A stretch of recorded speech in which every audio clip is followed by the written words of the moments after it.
Yes, Rabinda, do stay with us. We have more on that criticism that is mounting on Jerusalem. The United Nations Secretary-General Antonio Guterres is calling for an immediate ceasefire in Gaza, warning that Israel's new operation to take Gaza City could bring massive death and destruction. Speaking in Japan, Guterres urged Hamas to release all of the hostages. Let's listen in to his statements. Talking about peace, I must reiterate that it is vital to reach immediately a ceasefire in Gaza and the unconditional release of all hostages, and to avoid the massive deaths and destruction that a military operation against Gaza City would inevitably cause. We're once again joined by Rabinda Sachdev.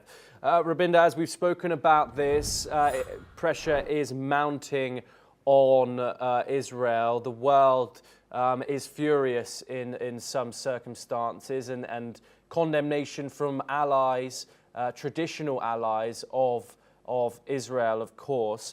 I want to now focus on the language coming out of Israel itself. Obviously, we see these polished press conferences from Benjamin Netanyahu talking to international media, directing Israel's actions at destroying Hamas, showing these maps of the Gaza Strip, saying that these Hamas strongholds need to be destroyed in Gaza City, the most populated area of the enclave. However, coming out of Israel, you have figures like Bezalel Smotrich, who says statements like in May that Gaza will be completely destroyed in another 6 months and Hamas won't exist as a functioning entity.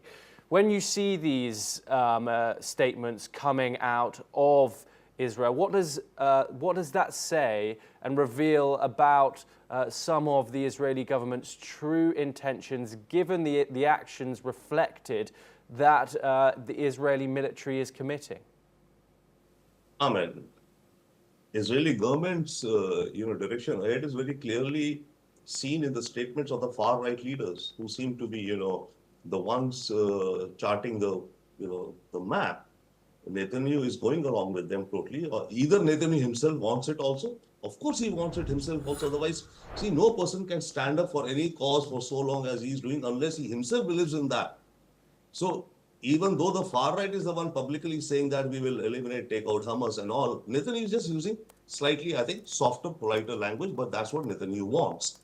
Now, the thing is that I think where the world is kind of looking at Israel, I mean, there's something known as a sense of proportionality. Okay, fair enough, a large number killed, shocked of the Jewish Israeli citizens, and other than Israeli also.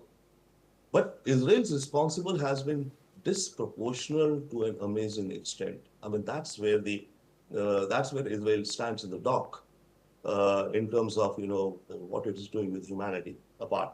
Now back to the Israeli leaders. Yes, they seem to be wanting to go ahead with, eliminating not a single Hamas. As of now, I would feel that according to Israel, every Palestinian could be Hamas.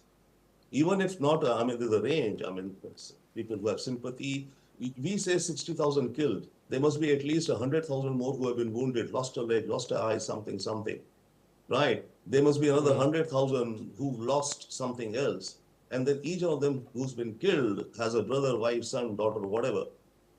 Okay, so directly, talking that 60,000 killed does not convey what you've created in Gaza for yourself.